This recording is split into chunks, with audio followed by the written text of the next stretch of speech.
संत ज्ञानी जरनैल सिंह जी खालसा पिंडरां वाले महापुरुषों की याद विच उन्हां दे जन्म दिहाड़े नूं मनाउंदिआं ये गुरमत समागम कीते जा रहे ने। दास नूं अहो भाग सुभाग प्राप्त होया है कि आप समूह संगतां दे दर्शन कर सकीए और नाल ही महापुरुषों के जन्म स्थान ते हाजरी भर सकीए।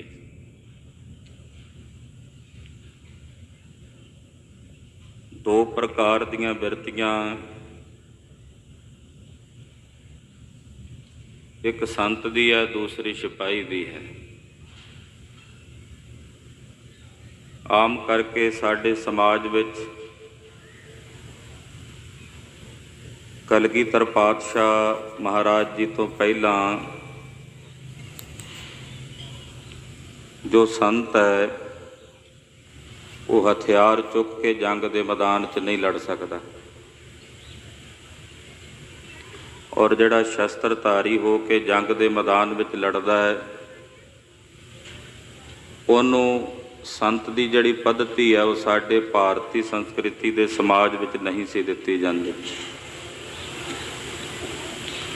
कलगियां वाले चोजी प्रीतम साहिबे कमाल श्री गुरु गोबिंद सिंह साहिब जी महाराज जी का जो पूर्व जन्म है, जो पातशाह ने अपनी पवित्र पावन बाणी श्री दसम ग्रंथ साहब जी के अंदर दुष्ट दमन के रूप दे विच वर्णन किया बचित्र नाटक विच, गुरुदेव ने अपनी स्वै जीवनी लिखी है। दुनिया विच इको एक ऐसे महान अवतार ने गुरु कलगीधर जी जिन्हां ने अपनी स्वै जीवनी खुद आप अपनी मुकद्दस कलम नाल लिखी है। बाकी जितने भी रहबर ने, अवतार ने, पैगंबर ने, उन्हां दीयां जीवनियां उन्हां दे चले जाण तो बाद लिखियां गईयां,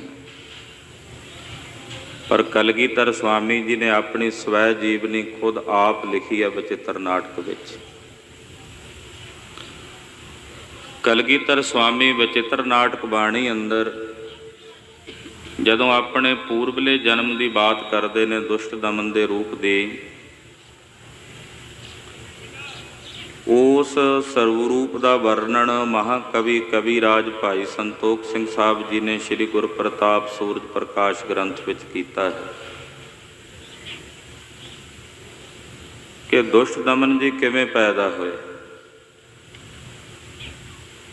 जदों राक्षसां दा वध करदिआं देवी आलोप होई तो वो राक्षस देवी की भाल करदिआं करदिआं समुंद ऋषि के पास पहुँचे।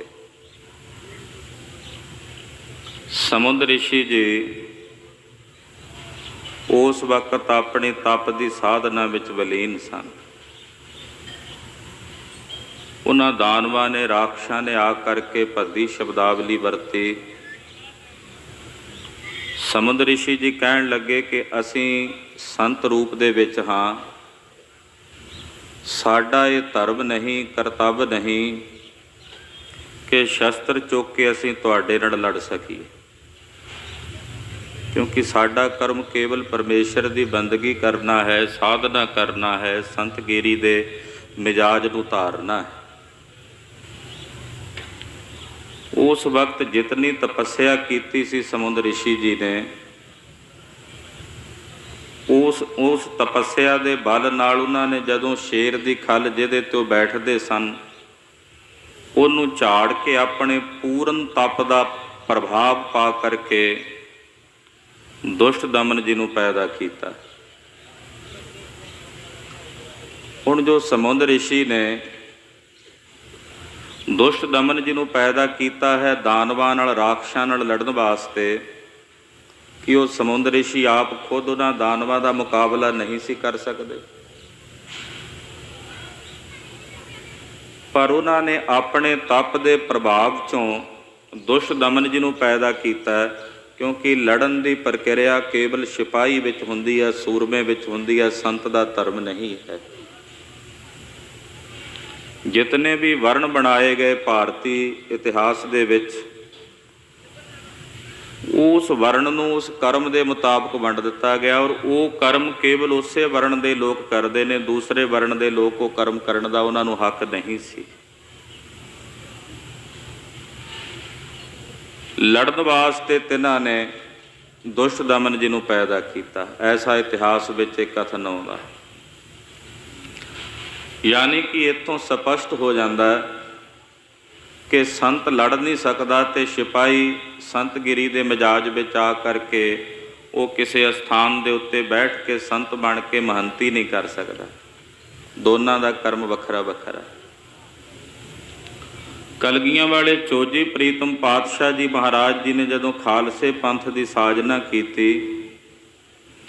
ते पंथ की साजना करके गुरुदेव ने जड़ियां दोने बिरतियां ने संत ते सिपाही की बिरती नूं एक प्लेटफार्म ते इकट्ठियां कर दिता। उहदे लई कारण सी केवल संतगिरी की बिरती मजलूम बन चुकी सी।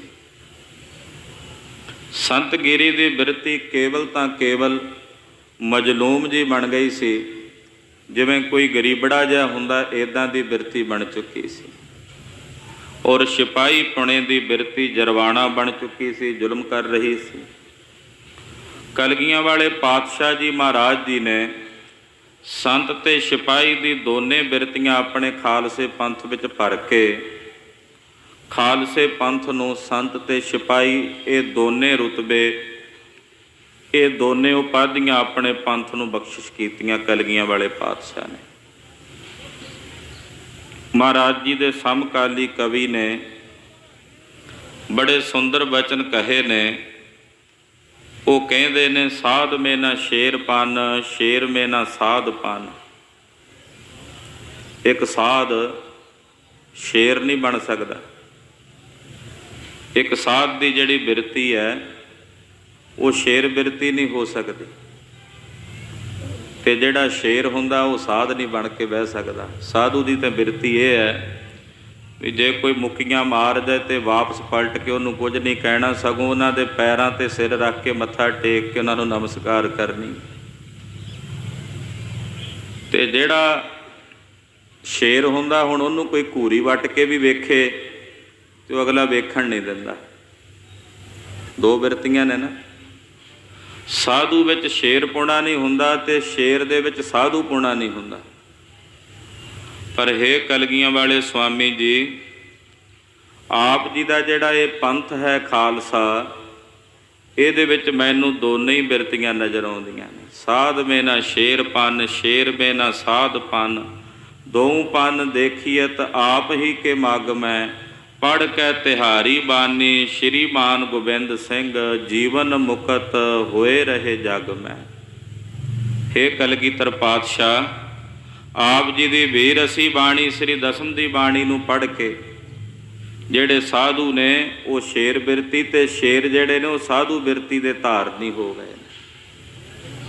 आप जी दे खालसे पंथ विच संत बिरती का मिजाज भी है। आप जी दे खालसे पंथ दे विच सूरमताई की जिहड़ी बिरती है इहदा भी मिजाज है। चने का दाणा हुंदा ना, जे दलिया होवे दो फाड़ कीता होवे वो कदे उगदा नहीं, फली भूत नहीं हुंदा।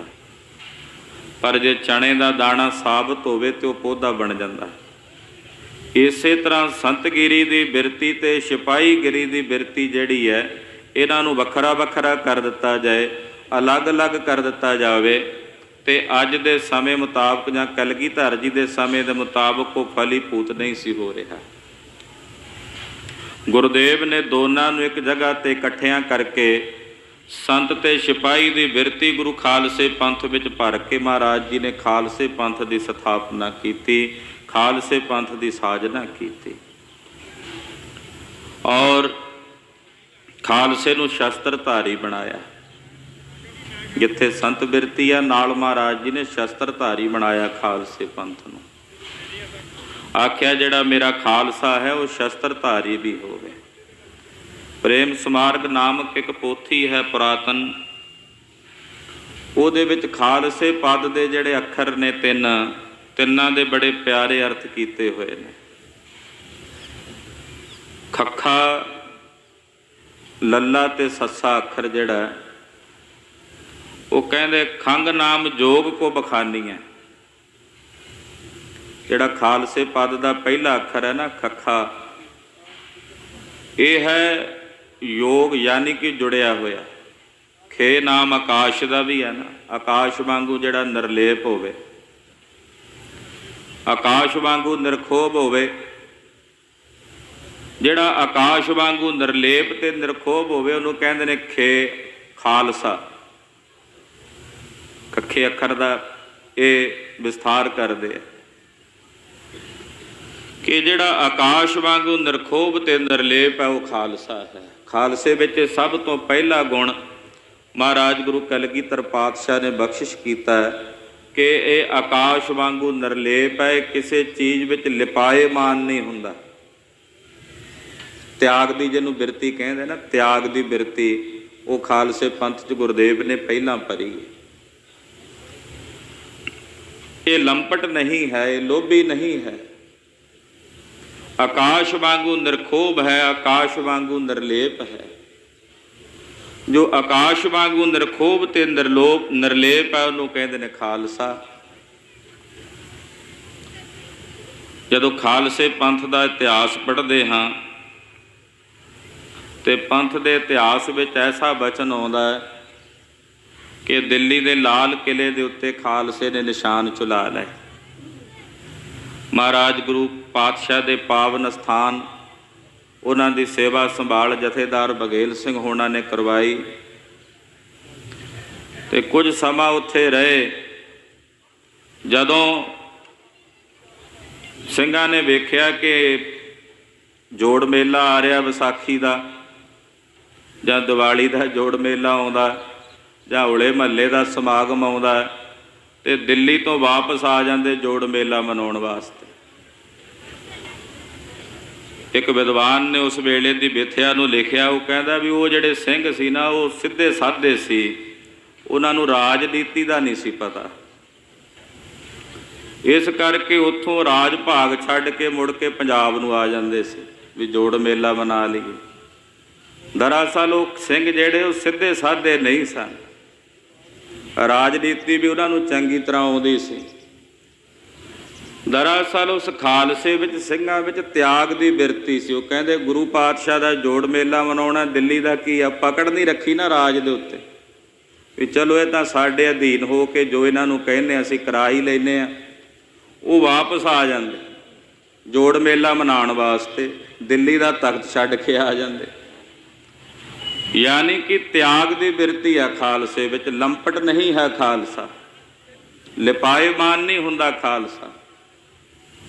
ਫਿਰ ਕੋਈ ਸਵਾਲ ਕਰੇ ਵੀ ਜੇ ਖਾਲਸਾ ਲਿਪਾਏਮਾਨ ਨਹੀਂ ਹੈ ਤੇ ਖਾਲਸਾ ਰਾਜ ਕਰਨ ਦੀ ਇੱਛਾ ਕਿਉਂ ਰੱਖਦਾ? ਬਈ ਕਿਉਂ ਰੋਜ਼ ਪੜ੍ਹਦੇ ਹੋ ਰਾਜ ਕਰੇਗਾ ਖਾਲਸਾ ਆਕੀ ਰਹਿ ਨਾ ਕੋਏ? ਕਿਉਂ ਇਹ ਦੋਹਰਾ ਰੋਜ਼ ਕਿਉਂ ਪੜ੍ਹਿਆ ਜਾਂਦਾ? ਇਹ ਪੰਕਤੀਆਂ ਕਿਉਂ ਪੜ੍ਹੀਆਂ ਜਾਂਦੀਆਂ ਨੇ? ਵੀ ਜੇ ਖਾਲਸਾ ਆਕਾਸ਼ ਵਾਂਗੂ ਨਿਰਲੇਪ ਹੈ, ਇਹ ਯੋਗੀ ਹੈ, ਤਿਆਗੀ ਹੈ, ਇਹਨੂੰ ਰਾਜ ਕਰਨ ਦੀ ਇੱਛਾ ਹੀ ਨਹੀਂ ਹੈ, ਤੇ ਫਿਰ ਇਹ ਰਾਜ ਮੰਗਦੇ ਕਿਉਂ ਨੇ? ਕਿਉਂ ਕਹਿੰਦੇ ਅਸੀਂ ਰਾਜ ਕਰਨਾ? ਕੋਈ ਸਵਾਲ ਕਰ ਸਕਦਾ ਨਾ, ਪੁੱਛ ਸਕਦਾ ਕੋਈ ਵੀ ਇਹ ਤਾਂ ਤਿਆਗੀ ਹੁੰਦੇ ਨੇ, ਇਹਨਾਂ ਨੂੰ ਰਾਜ ਭਾਗ ਦੀ ਕੀ ਜ਼ਰੂਰਤ ਹੈ? ਉਹ ਫਿਰ ਅੱਗੇ ਜਿਹੜਾ ਲੱਲਾ ਅੱਖਰ ਹੈ ਨਾ, ਉਹਦਾ ਬੜਾ ਪਿਆਰਾ ਅਰਥ ਕਰਦੇ। ਉਹ ਕਹਿੰਦੇ ਲੰਘ ਨਾਮ ਭੋਗ ਕੋ ਬਖਾਨੀਆਂ। ਇਹ ਲੈਤਾ ਦੀ ਬਿਰਤੀ ਵੀ ਰੱਖਦਾ। ਜੇ ਇਹਦੇ ਅੰਦਰ ਨਿਰਵਿਰਤੀ ਹੈ ਨਾ, ਪਹਿਲਾਂ ਯੋਗ ਵਾਂਗੂ, ਗਿਆਨੀਆਂ ਵਾਂਗੂ, ਤਤਵ ਗਿਆਨੀਆਂ ਵਾਂਗੂ, ਤੇ ਫਿਰ ਇਹਨਾਂ ਦੇ ਅੰਦਰ ਰਾਜ ਕਰਨ ਦੀ ਜਿਹੜੀ ਬਿਰਤੀ ਹੈ, ਲੈਤਾ ਵਾਲੀ ਪ੍ਰਵਿਰਤੀ ਦੀ ਬਿਰਤੀ ਵੀ ਰੱਖਦੇ ਨੇ। ਪਾਤਸ਼ਾਹ ਦੇ ਬਚਨ ਗੁਰਮੁਖ ਪਰਵਿਰਤ ਨਿਰਵਿਰਤ ਪਛਾਣੈ। ਪ੍ਰਵਿਰਤੀ ਤੇ ਨਿਰਵਿਰਤੀ ਦੋਨਾਂ ਨੂੰ ਪਛਾਣਦਾ ਜਿਹੜਾ ਗੁਰਮੁਖ ਹੈ।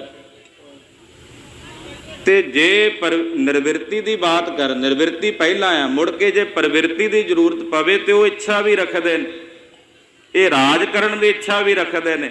ਤਦੇ ਰੋਜ਼ ਪੜ੍ਹਦੇ ਨੇ ਰਾਜ ਕਰੇਗਾ ਖਾਲਸਾ ਆਕੀ ਰਹਿ ਨਾ ਕੋਈ।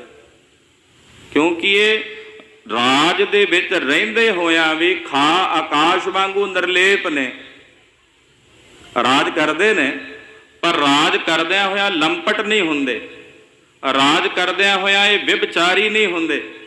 ਜੇ ਸ਼ੇਰੇ ਪੰਜਾਬ ਮਹਾਰਾਜਾ ਰਣਜੀਤ ਸਿੰਘ ਜੀ ਕਿਤੇ ਐਸਾ ਹੋਣ ਵੀ ਲੱਗੇ ਤੇ ਅਕਾਲੀ ਬਾਬਾ ਫੂਲਾ ਸਿੰਘ ਜੀ, ਨਿਹੰਗ ਸਿੰਘ ਜੀ ਨੇ ਉਸੇ ਵੇਲੇ ਸੱਦ ਲਿਆ ਅਕਾਲ ਤਖਤ ਸਾਹਿਬ ਤੇ, ਆ ਜਾਓ ਸ਼ੇਰੇ ਪੰਜਾਬ ਜੀ, ਬੰਨੋ ਇਹਨੂੰ, ਮੁਸ਼ਕਾਂ ਬੰਨ ਕੇ ਕੋਰੜੇ ਮਾਰੋ। ਤੇ ਆਪ ਹੀ ਪਿਛਲੇ ਬਾਹਾਂ ਖੜ ਕੇ ਖਲੋ ਗਏ, ਕਹਿੰਦੇ ਚਲੋ ਹੁਣ ਖਿਮਾ ਕਰ ਦਿਓ, ਜਿਹਨੇ ਆਪਣਾ ਆਪ ਪੇਸ਼ ਕਰ ਦਿੱਤਾ। ਇਹ ਜੇ ਰਾਜ ਵੀ ਕਰਦਾ ਤੇ ਨਿਰਵਿਰਤ ਹੋ ਕੇ ਕਰਦਾ, ਉਹਦੇ ਵਿੱਚ ਪੂਰਨ ਤੌਰ ਤੇ ਲੰਪਟ ਹੋ ਕੇ ਰਾਜ ਨਹੀਂ ਕਰਦਾ।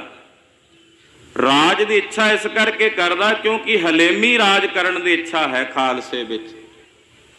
ਉਹ ਰਾਜ ਕਰਨ ਦੀ ਬਿਰਤੀ ਨਹੀਂ ਕਿ ਜਿਹਦੇ ਵਿੱਚ ਅਸੀਂ ਰਾਜੇ ਹਾਂ, ਬਾਦਸ਼ਾਹ, ਤੇ ਲੋਕਾਂ ਨੂੰ ਆਪਣੇ ਗੁਲਾਮ ਕਰਕੇ ਸਮਝਣਾ, ਐਸੀ ਬਿਰਤੀ ਨਹੀਂ ਹੈ ਖਾਲਸੇ ਵਿੱਚ। ਹਲੇਮੀ ਦਾ ਰਾਜ ਕਰਨ ਦੀ ਬਿਰਤੀ ਹੈ ਖਾਲਸੇ ਪੰਥ ਵਿੱਚ। ਕਹਿੰਦੇ ਜਿੱਥੇ ਇਹ ਲਾਇਤਾ ਦੀ ਬਿਰਤੀ ਵੀ ਰੱਖਦਾ। ਫਿਰ ਤੀਸਰਾ ਹੈ ਸਾਰ ਸੰਗਰਣੀ ਧਾਰ, ਸੱਸਾ ਅੱਖਰ ਹੈ ਨਾ ਤੀਸਰਾ। ਇਹਦਾ ਮਤਲਬ ਹੈ ਵੀ ਇਹ ਸ਼ਸਤਰਾਂ ਨੂੰ ਧਾਰਨ ਕਰਨ ਵਾਲਾ, ਸਰਬਲੋਹ ਦੇ ਨਾਲ ਪਿਆਰ ਕਰਨ ਵਾਲਾ, ਸਰਬਲੋਹ ਦੇ ਨਾਲ ਇਹਦੀ ਪ੍ਰੀਤ ਹੁੰਦੀ ਹੈ। ਸਰਬਲੋਹ ਕੇ ਪਿਆਰੇ, ਸਰਬਲੋਹ ਦੇ ਨਾਲ ਇਹਨਾਂ ਦਾ ਪ੍ਰੇਮ ਹੈ, ਸ਼ਸਤਰਾਂ ਦੇ ਨਾਲ ਇਹਨਾਂ ਦਾ ਪ੍ਰੇਮ ਹੈ ਖਾਲਸੇ ਪੰਥ ਦਾ। ਮਹਾਂਪੁਰਸ਼ਕ ਮਿਥਿਆ ਦੱਸਦੇ ਹੈ, ਜਦੋਂ ਕਲਗੀਧਰ ਪਾਤਸ਼ਾਹ ਜੀ ਮਹਾਰਾਜ ਜੀ ਸ੍ਰੀ ਅਨੰਦਪੁਰ ਸਾਹਿਬ ਬਿਰਾਜਮਾਨ ਸਨ ਤੇ ਦਸ਼ਮੇਸ਼ ਪਿਤਾ ਦਾ ਹੁਕਮ ਸੀ ਸਿੰਘਾਂ ਨੂੰ, ਸੰਗਤ ਨੂੰ, ਵੀ ਸਾਡੇ ਲਈ ਵਧੀਆ ਵਧੀਆ ਸ਼ਸਤਰ ਲੈ ਕੇ ਆਓ ਜਿਹਨੇ ਸਾਡੀਆਂ ਖੁਸ਼ੀਆਂ ਲੈਣੀਆਂ। ਘੋੜੇ ਲੈ ਕੇ ਆਓ। ਇੱਕ ਸਿੰਘ ਮਾਇਆ ਲੈ ਕੇ ਆਇਆ, 500 ਰੁਪਏ ਦੀ ਥੈਲੀ ਮਹਾਰਾਜ ਗੁਰੂ ਕਲਗੀਧਰ ਜੀ ਦੇ ਅੱਗੇ ਰੱਖੀ, ਨਮਸਕਾਰ ਕੀਤੀ। ਸਤਿਗੁਰਾਂ ਨਹੀਂ ਤੱਕਿਆ ਉਹਦੇ ਵੱਲ ਵੀ ਕੌਣ ਹੈ, ਕਿੱਥੋਂ ਆਇਆ, ਨਾ ਉਹਨੂੰ ਪੁੱਛਿਆ। ਤੇ ਉਸ ਵਕਤ ਇੰਨੇ ਨੂੰ ਇੱਕ ਸਿੱਖ, ਉਹਨੇ ਬੜੀ ਸੋਹਣੀ ਤਲਵਾਰ ਮਹਾਰਾਜ ਕਲਗੀਧਰ ਜੀ ਨੂੰ ਭੇਟ ਕੀਤੀ। ਮਹਾਰਾਜ ਜੀ ਨੇ ਮਿਆਨ ਚੋਂ ਤਲਵਾਰ ਕੱਢੀ ਤੇ ਮਿਆਨ ਦੇ ਵਿੱਚੋਂ ਕੱਢ ਕੇ ਤਲਵਾਰ ਵੇਖਣ ਲੱਗ ਪਏ, ਬੜੀ ਸੋਹਣੀ ਬਣੀ। ਤੇ ਮਹਾਰਾਜ ਜੀ ਕਹਿੰਦੇ ਬੜੀ ਸੁੰਦਰ ਬਣੀ ਆ ਸਿੱਖਾ, ਕਿੱਥੋਂ ਬਣਵਾਈ, ਕਿਹੜੇ ਕਾਰੀਗਰ ਨੇ ਬਣਾਈ ਆ, ਕਿਹੜਾ ਲੋਹਾ ਹੈ? ਪਾਤਸ਼ਾਹ ਪਰਖਦੇ ਆ, ਵੇਖਦੇ ਆ। ਤੇ ਮਹਾਰਾਜ ਜੀ ਕਹਿੰਦੇ ਸਿੱਖਾ ਬੜੀ ਸੋਹਣੀ ਤਲਵਾਰ, ਤੇਰੇ ਤੇ ਖੁਸ਼ੀਆਂ, ਬੜੀ ਸੋਹਣੀ ਤਲਵਾਰ ਭੇਟ ਕੀਤੀ ਹੈ, ਤੇਰਾ ਲੋਕ ਵੀ ਸੁਖੀ ਪਰਲੋਕ ਵੀ ਸੁਹੇਲਾ। ਹੁਣ ਜਿਹਨੇ 500 ਰੁਪਏ ਦੀ ਥੈਲੀ ਰੱਖੀ ਉਹ ਵੇਖੀ ਜਾਏ ਵੀ ਮੈਨੂੰ ਪੁੱਛਿਆ ਵੀ ਨਹੀਂ, ਮੈਂ ਇਹੋ ਜਿਹੇ 500 ਰੁਪਏ ਦੀਆਂ ਇੱਦਾਂ ਦੀਆਂ ਕਈ ਤਲਵਾਰਾਂ ਆ ਜਾਣੀਆਂ। 500 ਰੁਪਈਆ ਬੜਾ ਸੀ ਉਹਨਾਂ ਵੇਲਿਆਂ 'ਚ, ਵੀ ਮੇਰੇ ਵੱਲ ਵੇਖਿਆ ਵੀ ਨਹੀਂ, ਪੁੱਛਿਆ ਵੀ ਨਹੀਂ ਕੌਣ ਹੈ, ਕਿੱਥੋਂ ਆਇਆ, ਇਹਦੇ ਤੇ ਇੰਨੀਆਂ ਖੁਸ਼ੀਆਂ ਕਰੀ ਜਾਂਦੇ ਨੇ, ਇਹਨਾਂ ਨੂੰ ਕਦਰ ਨਹੀਂ। ਉਹਨੇ ਉਹ ਥੈਲੀ ਚੁੱਕ ਲਈ ਮਹਾਰਾਜ ਜੀ ਦੇ ਕੋਲੋਂ ਤੇ ਚੁੱਕ ਕੇ ਨਾ ਸ਼ੰਕਾ ਕਰਕੇ ਮਨ 'ਚ ਵਾਪਸ ਤੁਰ ਪਿਆ। ਜਿਹੜੇ ਸਿੰਘ ਨੇ ਤਲਵਾਰ ਦਿੱਤੀ ਸੀ, ਮਹਾਰਾਜ ਸੱਚੇ ਪਾਤਸ਼ਾਹ ਜੀ ਨੇ ਵੇਖਿਆ ਵੀ ਇਹ ਸ਼ੰਕਾ ਕਰਕੇ ਚਲਾ ਗਿਆ, ਤਲਵਾਰ ਉਹਨੂੰ ਹੀ ਫੜਾ ਕੇ ਨਾ ਜਿਹੜੇ ਸਿੰਘ ਨੇ ਤਲਵਾਰ ਭੇਟ ਕੀਤੀ ਸੀ। ਪੂਰਨ ਗੁਰੂ ਦੀ ਇਹ ਮਰਿਆਦਾ ਹੈ ਕਿ ਉਹ ਆਪਣੇ ਸਿੱਖ ਦੇ ਹਿਰਦੇ 'ਚ ਸ਼ੰਕਾ ਨਹੀਂ ਰਹਿਣ ਦਿੰਦਾ, ਭਰਮ ਨਹੀਂ ਰਹਿਣ ਦਿੰਦਾ। ਉਸ ਵਕਤ ਮਹਾਰਾਜ ਸੱਚੇ ਪਾਤਸ਼ਾਹ ਜੀ ਨੇ ਸਿੰਘ ਨੂੰ ਆਖਿਆ, ਭਾਈ ਇਹ ਤਲਵਾਰ ਲੈ ਜਾ। ਤੇ ਸਿੰਘ ਜਦੋਂ ਦਰਿਆ ਦੇ ਕੋਲ ਪਹੁੰਚੇ ਨਾ, ਸਤਲੁਜ ਦੇ ਕੋਲ, ਇਹਨੂੰ ਪਾਰ ਨਹੀਂ ਕਰਨ ਦੇਣਾ, ਇਹੀ ਤਲਵਾਰ ਦੇ ਇਹਨੂੰ ਅੱਗੇ ਲਾ ਕੇ ਤੇ ਥੈਲੀ ਜਿਹੜੀ ਚੁੱਕ ਕੇ ਲੈ ਗਏ, ਇਹਦੇ ਹੱਥੋਂ ਖੋਹ ਕੇ ਨਾਲ ਲੈ ਕੇ ਆਈ ਸਾਡੇ ਕੋਲ। ਉਹ ਸਿੰਘ ਵੀ ਪਿੱਛੇ ਪਿੱਛੇ ਚੱਲ ਪਿਆ। ਜਦੋਂ ਦਰਿਆ ਪਾਰ ਕਰਨ ਵਾਸਤੇ ਮਲਾਹ ਦੇ ਕੋਲ ਜਾਣ ਲੱਗਾ, ਸਿੰਘ ਨੇ ਤਲਵਾਰ ਕੱਢੀ ਮਿਆਨ ਚੋਂ ਤੇ ਸਾਹਮਣੇ ਕਰ ਲਈ। ਕਹਿੰਦਾ ਠਹਿਰ ਜਾ, ਵੀ ਪਹਿਲਾਂ ਤਾਂ ਜਿਹੜੀ ਥੈਲੀ ਆ 500 ਰੁਪਏ ਦੀ ਦੇ ਮੈਨੂੰ। ਉਹਨੇ ਡਾਲੇ ਕੰਬੀ ਜੇ ਤਲਵਾਰ ਸਾਹਮਣੇ ਵੇਖ ਕੇ ਨੰਗੀ ਪ੍ਰਮਾਤਮਾ ਦੀ ਸ਼ਕਤੀ ਦੇ ਦਰਸ਼ਨ ਕਰਕੇ ਤਲਵਾਰ ਦੇ ਰੂਪ ਦੇ ਵਿੱਚ ਉਹ ਭੈ ਪੀਤ, ਉਹਨੇ ਕਹਿੰਦਾ ਮਾਰਿਓ ਨਾ ਲੈ ਲਓ, 500 ਰੁਪਏ ਦੀ ਥੈਲੀ ਵੀ ਦੇ ਦਿੱਤੀ। ਕਹਿੰਦੇ ਕੱਲੀ ਨਹੀਂ ਚਾਹੀਦੀ, ਤੂੰ ਵੀ ਅੱਗੇ ਲੱਗ ਕੇ ਟੁਰ। ਉਹਨੂੰ ਵੀ ਟੋਰ ਲਿਆ ਤੇ ਕਲਗੀਧਰ ਜੀ ਕੋਲ ਲੈ ਆਏ। ਦਸਵੇਂ ਪਾਤਸ਼ਾਹ ਜੀ ਮਹਾਰਾਜ ਜੀ ਹੱਸ ਪਏ, ਕਹਿੰਦੇ ਹੁਣ ਦੱਸ ਭਾਈ, ਇਹ ਤੇਰਾ 500 ਰੁਪਈਆ ਜ਼ਿਆਦਾ ਮਾਇਨੇ ਰੱਖਦਾ ਜਾਂ ਇਹ ਤਲਵਾਰ ਜ਼ਿਆਦਾ ਮਾਇਨੇ ਰੱਖਦੀ ਹੈ? ਕਹਿੰਦਾ ਮਹਾਰਾਜ ਇਹ ਤਲਵਾਰ ਜ਼ਿਆਦਾ ਮਾਇਨੇ ਰੱਖਦੀ ਹੈ। ਪਾਤਸ਼ਾਹ ਕਹਿੰਦੇ ਜਿਹੜੀ ਤਲਵਾਰ ਹੈ ਨਾ, ਇਹ ਤੇਗ, ਇਹ ਸ਼ਕਤੀ ਆ ਅਕਾਲ ਪੁਰਖ ਦੀ, ਇਹਦੇ ਅਧੀਨ ਹੈ ਇਹ ਸਾਰਾ ਕੁਝ, ਜਿੰਨੀ ਮਾਇਆ ਸੰਪਦਾ ਵਿਭੂਤੀ ਸਭ ਕੁਝ ਇਹਦੇ ਅਧੀਨ ਹੈ। ਇਹਦੇ ਅਧੀਨ ਦੋਹਾਂ ਜਹਾਨਾਂ ਦਾ ਰਾਜ ਵੀ ਹੈ। ਸ਼ਸਤਰਨ ਕੇ ਅਧੀਨ ਹੈ ਰਾਜ, ਜੋ ਨਾ ਧਰੈ ਤਿਸ ਬਿਗੜਾ ਕਾਜ। ਇਹ ਸ਼ਸਤਰਾਂ ਦੇ ਅਧੀਨ ਹੈ ਸਾਰਾ ਕੁਝ। ਇਸ ਕਰਕੇ ਅਸੀਂ ਸ਼ਸਤਰਾਂ ਦੀ ਵਡਿਆਈ ਕੀਤੀ ਹੈ, ਸ਼ਸਤਰਾਂ ਦੀ ਸੋਭਾ ਕੀਤੀ ਹੈ। ਖਾਲਸਾ ਜਿਹੜਾ ਉਹ ਸ਼ਸਤਰਾਂ ਨਾਲ ਪਿਆਰ ਕਰਨ ਵਾਲਾ। ਇੱਕ ਹੋਰ ਇਤਿਹਾਸ ਘਟਨਾ ਆਉਂਦੀ, ਕਈ ਪੰਡਤ ਇਕੱਠੇ ਹੋ ਕੇ ਆ ਗਏ ਕਲਗੀਧਰ ਜੀ ਕੋਲ। ਮਹਾਰਾਜ ਜੀ ਨੂੰ ਕਹਿਣ ਲੱਗੇ, ਪਾਤਸ਼ਾਹ ਵੀ ਤੁਸੀਂ ਤਾਂ ਸਾਨੂੰ ਦਾਨ ਦੇਣਾ ਹੀ ਬੰਦ ਕਰਤਾ, ਤੇ ਜਿਹੜੇ ਤੁਹਾਡੇ ਸਿੰਘ ਨੇ ਇਹ ਵੀ ਸਾਨੂੰ ਦਾਨ ਨਹੀਂ ਕਰਦੇ। ਜਦੋਂ ਇਹਨਾਂ ਨਾਲ ਗੱਲਬਾਤ ਕਰੀਏ ਵੀ ਦਾਨ ਕਰੋ, ਕਹਿੰਦੇ ਦਾਨ ਤਾਂ ਖਾਲਸੇ ਨੂੰ ਦਿੱਤਾ ਫਲੀਭੂਤ ਹੁੰਦਾ, ਅਸੀਂ ਨਹੀਂ ਬਾਹਮਣਾਂ ਨੂੰ ਦਾਨ ਕਰਨਾ। ਤੇ ਮਹਾਰਾਜ ਜੀ ਹੁਣ ਸਾਡਾ ਰੋਟੀ ਪਾਣੀ ਕਿਵੇਂ ਚੱਲੇ? ਕਲਗੀਧਰ ਪਾਤਸ਼ਾਹ ਕਹਿੰਦੇ ਚਲੋ ਭਾਈ ਜੇ ਆ ਗਏ ਉਹ ਸ਼ਰਨ ਵਿੱਚ ਦਾਨ ਲੈਣ, ਤੇ ਹੁਕਮ ਕੀਤਾ ਖਜ਼ਾਨਚੀ ਨੂੰ ਕਿ 1.25 ਮਣ ਮਾਵਾਂ ਦੀ ਦਾਲ ਤੇ 1.25 ਮਣ ਲੋਹਾ ਦਾਨ ਕਰ ਦਿਓ ਪੰਡਤਾਂ ਨੂੰ। ਹੁਣ ਉਹ ਵੇਖੀ ਜਾਣ ਵੀ 1.25 ਮਣ ਮਾਵਾਂ ਦੀ ਦਾਲ ਤੇ 1.25 ਮਣ ਲੋਹਾ ਲੈ ਤਾਂ ਲਿਆ ਉਹਨਾਂ ਨੇ ਚੁੱਪ ਕਰਕੇ ਵੀ ਚਲੋ ਦਾਨ 'ਚ ਜੋ ਮਿਲਦਾ ਹੈ ਉਹ ਲੈ ਲਓ, ਜੋ ਦਾਨ 'ਚ ਹੀ ਮਿਲ ਰਿਹਾ ਹੈ। ਪਰ ਮਨ 'ਚ ਮਾਯੂਸੀ ਜੀ ਕਰਕੇ ਵੀ ਇਹ ਲੋਹਾ ਅਸੀਂ ਕੀ ਕਰਨਾ, ਤੇ ਦਾਲ ਹੁਣ ਕਿਸੇ ਨੂੰ ਮਾਵਾਂ ਦੀ ਹਜਮ ਹੁੰਦੀ, ਕਿਸੇ ਨੂੰ ਨਹੀਂ ਹੁੰਦੀ, ਵੀ ਇਹ ਵੀ ਸਾਡੇ ਕਿਹੜੇ ਕੰਮ ਦੀ, ਬਾਹਰ ਨੂੰ ਟੁਰੇ ਜਾਣ। ਅੱਗੇ ਸਿੰਘਾਂ ਨੇ ਵੇਖ ਲਿਆ, ਉਹਨਾਂ ਆਖਿਆ ਉਹ ਪੰਡਤੋਂ ਕਿੱਧਰ ਟੁਰੇ ਜਾਂਦੇ ਜੇ? ਕਹਿੰਦੇ ਜੀ ਆਹ ਦਾਲ ਦਿੱਤੀ ਕਲਗੀਧਰ ਨੇ ਮਾਵਾਂ ਦੀ 1.25 ਮਣ ਤੇ ਆ ਲੋਹਾ। ਕਹਿੰਦੇ ਤੁਸੀਂ ਕੌਣ ਹੁੰਦੇ ਹੋ? ਸਤਿਗੁਰਾਂ ਦਾ ਦਾਨ ਲੈਣ ਵਾਲੇ। ਖੋਹ ਲਿਆ ਉਹਨਾਂ ਕੋਲ। ਉਹ ਮਾਵਾਂ ਦੀ ਜਿਹੜੀ ਦਾਲ ਸੀ ਸਿੰਘਾਂ ਨੇ ਬੜੇ ਬਣਾਏ, ਦਹੀਂ 'ਚ ਪਾਏ, ਆਨੰਦ ਨਾਲ ਛਕ ਲਏ। ਤੇ ਜਿਹੜਾ ਲੋਹਾ ਸੀ ਉਹਦੇ ਸ਼ਸਤਰ ਬਣਾ ਕੇ ਵਧੀਆ ਵਧੀਆ ਸਿੰਘਾਂ ਨੇ ਸ਼ਿਕਲੀਗਰਾਂ ਕੋਲੋਂ ਗਾਤਰੇ ਪਾ ਲਏ। ਕਲਗੀਧਰ ਜੀ ਨੂੰ ਪਤਾ ਲੱਗਾ, ਮਹਾਰਾਜ ਜੀ ਬੜੇ ਖੁਸ਼ ਹੋਏ। ਕਹਿੰਦੇ ਇਸ ਲੋਹੇ ਦਾ ਇਹਨਾਂ ਬਾਹਮਣਾਂ ਨੂੰ ਕੀ ਪਤਾ ਸੀ ਵੀ ਲੋਹੇ ਦੀ ਕੀ ਸਾਰ ਹੈ? ਇਹਦੀ ਤਾਂ ਛਤਰੀ ਜਾਣ ਸਕਦਾ ਨਾ ਵੀ ਇਹਦੀ ਸਾਰ ਕੀ ਹੈ ਸਰਬ ਲੋਹ ਦੀ, ਸ਼ਸਤਰਾਂ ਦੀ। ਤੋ ਖਾਲਸਾ ਸ਼ਸਤਰਾਂ ਨਾਲ ਪ੍ਰੇਮ ਕਰਨ ਵਾਲਾ ਜਿਹੜਾ ਸ਼ਸਤਰ ਧਾਰੀ ਹੈ ਉਹਨੂੰ ਕਹਿੰਦੇ ਨੇ ਖਾਲਸਾ। ਇਹ 3 ਪਦਾਂ ਦੇ ਅਰਥ ਨੇ। ਤੋ ਇਹ ਬਿਰਤੀਆਂ ਮਹਾਰਾਜ ਜੀ ਨੇ ਆਪਣੇ ਪੰਥ ਦੇ ਵਿੱਚ ਭਰੀਆਂ। ਸੰਤ ਬਿਰਤੀ ਵੀ ਭਰੀ ਤੇ ਸਿਪਾਹੀ ਦੀ ਬਿਰਤੀ ਵੀ ਭਰੀ। ਉਹ 2 ਬਿਰਤੀਆਂ ਦੇ ਧਾਰਨੀ ਸਨ, ਸੰਤ ਤੇ ਸਿਪਾਹੀ। ਸੰਤ ਗਿਆਨੀ ਜਰਨੈਲ ਸਿੰਘ ਜੀ ਖਾਲਸਾ ਪਿੰਡਰਾਂ ਵਾਲੇ, ਜਿਨ੍ਹਾਂ ਦੇ ਜਨਮ ਸਥਾਨ ਤੇ ਆਪਾਂ ਜੁੜ ਬੈਠੇ ਹਾਂ। ਗੁਰੂ ਪਾਤਸ਼ਾਹ ਜੀ ਕਿਰਪਾ ਕਰਨ, ਸਾਡੀਆਂ ਹਾਜ਼ਰੀਆਂ ਆਪਣਿਆਂ ਚਰਨਾਂ 'ਚ ਲਾ ਲੈਣ।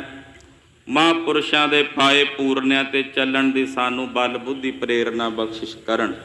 ਦਾਸ ਦੇ ਵਿਦਿਆ ਦਾਤੇ ਸਿੰਘ ਸਾਹਿਬ ਗਿਆਨੀ ਸ਼ੇਰ ਸਿੰਘ ਜੀ ਅੰਬਾਲਾ ਮਹਾਂਪੁਰਸ਼ ਦਾਸ ਨਾਲ ਆਏ ਨੇ, ਸਿਰ ਤੇ ਹੱਥ ਰੱਖ ਕੇ ਉਹ ਆਪ ਜੀ ਦੇ ਦਰਸ਼ਨ ਕਰਨਗੇ। ਔਰ ਇਸ ਸਥਾਨ ਤੇ ਸੇਵਾ ਨਿਭਾ ਰਹੇ ਮਹਾਂਪੁਰਸ਼ ਸਾਬਕਾ ਸਿੰਘ ਸਾਹਿਬ ਜਸਵੀਰ ਸਿੰਘ ਜੀ ਖਾਲਸਾ, ਉਹਨਾਂ ਦਾ ਮੈਂ ਤਹਿ ਦਿਲੋਂ ਧੰਨਵਾਦ ਕਰਦਾ ਹਾਂ, ਜਿਨ੍ਹਾਂ ਨੇ ਆਪ ਸਮੂਹ ਸੰਗਤ ਦੇ ਦਰਸ਼ਨ ਕਰਨ ਦਾ ਇਹ ਅਵਸਰ ਪ੍ਰਦਾਨ ਕੀਤਾ ਹੈ। ਸਾਰੀਆਂ ਸੰਗਤਾਂ ਦੇ ਚਰਨਾਂ ਵਿੱਚ ਨਮਸਕਾਰ ਹੈ ਔਰ ਅਸੀਸ ਪ੍ਰਦਾਨ ਕਰਨੀ, ਦਇਆ ਦ੍ਰਿਸ਼ਟੀ ਕਰਨੀ ਕਿ ਗੁਰੂ ਖਾਲਸੇ ਪੰਥ ਦੇ ਪ੍ਰਚਾਰ ਪ੍ਰਸਾਰ ਵਿੱਚ ਇਸੇ ਤਰ੍ਹਾਂ ਜੁੜੇ ਰਹੀਏ। ਸਾਡਾ ਗਾਵਿਆ ਸੁਣਿਆ ਪਾਤਸ਼ਾਹ ਥਾਂਏ ਪਾ ਲੈਣ, ਹੋਈਆਂ ਭੁੱਲਾਂ ਚੁੱਕਾਂ ਦੀ